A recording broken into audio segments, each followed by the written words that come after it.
თქვენ რომ გამოგიხეთ სამძავა.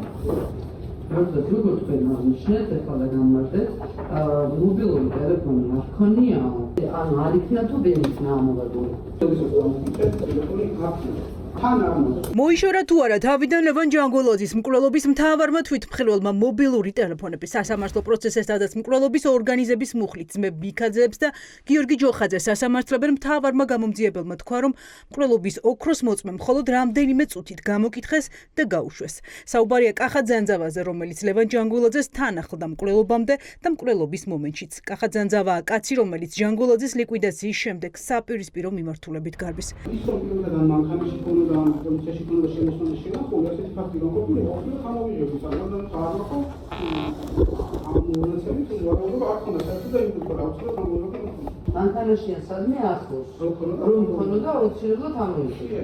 მაგრამ იმ მომენტში არც მანქანაში ქონდა და არც სადმე ახლოს. კარგი.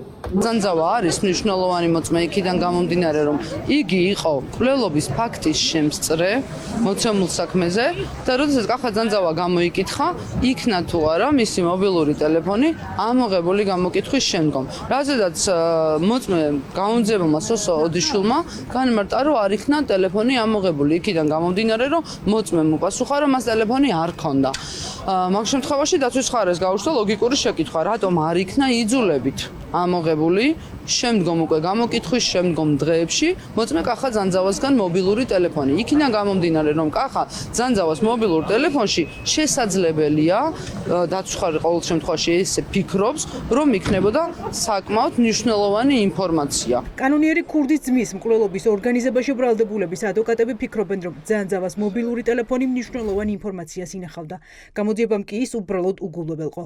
სოსო ოდიშვილმა, საქმის გამომძიებელმა, რომელმაც კახა ძანძავა მკვლელობიდან რამდენიმე საათში გამოკითხა, სასამართლო პროცესზე დღეს თქვა, რომ პოლიციაში მისულ მოწმეს ტელეფონი არც თან ქონია და არც ავტომობილში. ბრალდების მხარეს ნამდვილად სურდა ამ საქმის გამოძიება. უნდოდა დროულად მიეღო ინფორმაცია, ვინ ვის მიაწოდა ლევან ჯანგულაძის გადაადგილების მარშრუტი, მაშინ კახა ძანძავას მობილური ტელეფონი მკვლელობის დღესვე უნდა ყოფილიყო ამოღებული. მე საგამოძიებო მოქმედება ჩატარდა დაგვიანებით.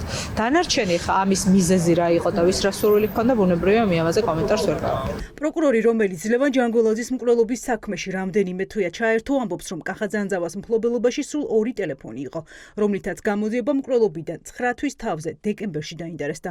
რა ინფორმაციას ინახავდა მოკლული ლევან ჯანგულაძის თანმხლები პირის ტექნიკური საშუალება ჯერ უცნობია. მობილური ტელეფონები ახლაც ექსპერტიზაზეა. თუმცა არ იყო მნიშვნელოვანი გამოძიებისთვის ძანძავას მობილური ტელეფონი, რომელიც მას თან უნდა ქონოდა წესით, ხო, გამოკითხვის პერიოდში ძანძავა არის ის პირი, რომლის თან ახლდა ლევან ჯანგულაძეს. ეტაპობრივად ჩატარდა მთელი რიგი საგამოძიებო მოქმედებები და მათ შორის ბოლო იმ მომენტში ამ საქმეს რაც ეხება ჩატარდა 2025 წლის დეკემბრის თვეში. დეკემბერში უკვე გასულიყო რამდენიმე თვე, ხო, მომხდარი დანაშაულიდან. განმარტო ან დეკემბრის თვეში ჩატარდა დათვალიერებაც მოხდა მოწმის გამოკითხვა, ამ შემთხვევაში თქვენს მიერ მიტებული მოწმის გამოკითხვა, მას ტელეფონი თან არ ჰქონდა. შესაბამისად რა პროცედურების დაცვითაც მოხდა მერე გამოთქვა, გიდასტურებთ, რომ კახაბარ ძანძავას ტელეფონები ამოღებულია გამოძიების მიერ და შესაბამისად დანიშნულია ექსპერტიზა. რა პერიოდში ამოღებული? გამოძიების სრულობის პერიოდში. გვიანებული ხომ არ იყო? ბრალდების მხარის მოსაზრებით ის ფაქტი, რომ რაიმე წაშლილიყო, რაც მნიშვნელოვანია, მსგავსი არ გამოვლენილა. ძანძავას მობილურ ტელეფონზე ჯერჯერობით ექსპერტიზა ინფორმაცია არ მოსულა დასკვნით. არ ვიცით. არ, ჯერჯერობით არ. ძმები მიქაძეების და გიორგი ჯოხაძის საქმეზე მსჯელობა საქალაქო სასამართლოში დღეს ნაწილობრივ დაიხურა. სხდომაზე საქმის კიდევ ერთი ფიგურანტის სანდრო წივწივაძის სახლში ჩატარებულ საგამოძიებო მოქმედება განიხილეს. მოსამართლე რომეო ტყეშელაშვილმა მოусმინა ფარულ ოპერატიულ აუდიო ჩანაწერს, სადაც გამომძიებელს წივწივაძის ოჯახის წევრი კაჭკაჭაშვილისთვის და მიქაძეებისთვის იარაღის გადაცემას უდასტურებს. მოწმემ დაადასტურა ის მონაცემები, რაც ასახულიყო ფარულ საგამოძიებო მოქმედებაში და მის მიერ გადმოტანილი დათვალიერების ოქროში. მათ შორის ოჯახის წევრი ამას საუბრობს. ოპერატიული ინფორმაცია არსებობს ამის მოქმედებაში, აუდიო. რომ აქ ნაწილი იარაღების აიღო გიორგი კაჭკაჭაშვილი. სანდრო წივწივაძის. კაჭკაჭაშვილმა მათ შორის ნახსენებია ჯოხაძეც, ნახსენებია მიქაძეებიც. გახმაურებულ საქმეზე მორიგი მსჯელობა 10 თებერვალს ჩაინიშნა. პროკურატურა ძმები მიქაძეებისთვის და გიორგი ჯოხაძისთვის ბრალეულობის დადასტურებას კიდევ 20-მდე მოწმის გამოკითხვით შეეცდება.